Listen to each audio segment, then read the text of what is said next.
For this briefing. While Ebola isn't affecting Delaware County now, we're taking all the precautions and necessary precautions we need to be ready in case it does come to Delaware County.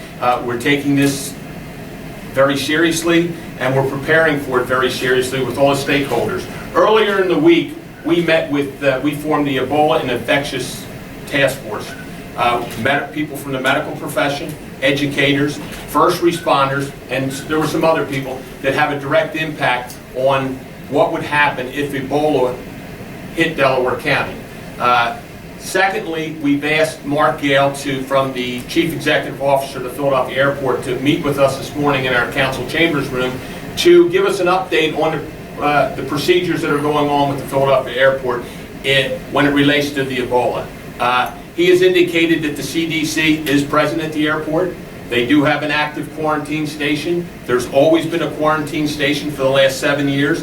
I believe it's one of 18 stations that are around the country. Philadelphia is one of them. It just hasn't opened up recently. It's been open and in operation for 7 years. So we asked him what his opinion was for travelers. He believes that the risk is very low of anyone with Ebola or contacting Ebola through the Philadelphia Airport. The number of passengers that probably come from one of the 3 countries that are related that are infected by this disease are probably 2,000 people or less. There are no direct flights from any of those 3 countries into the Philadelphia International Airport. We have great concerns because the Philadelphia International Airport, as you know, is located in Delaware County, and we are extremely concerned about that.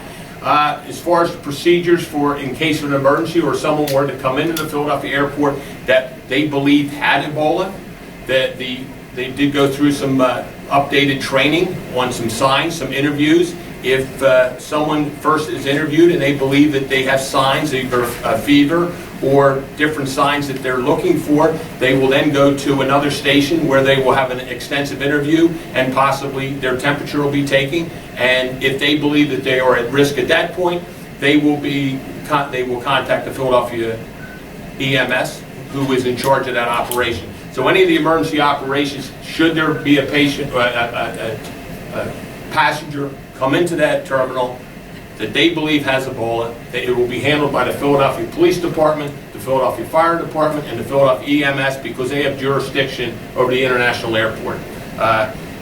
We just wanted to brief you. We're going to continue to brief you. Next week we will meet again with our task force. We will probably then break the task force down into different groups so we can, different groups can have different parts that they need to play. The EMS, the first responders need a part. The medical profession, the hospitals and the schools need their own part. They need to be broken up. So in case this does become a problem in Delaware County, we know it will have procedures in place to handle this situation. We just want to assure that the residents of Delaware County that their health and safety is our utmost concern to us on Delaware County Council, and we will continue to monitor the situation, continue to monitor the situation in relationship to the Philadelphia Airport and what's going on down there, and through the school districts and the hospitals in Delaware County.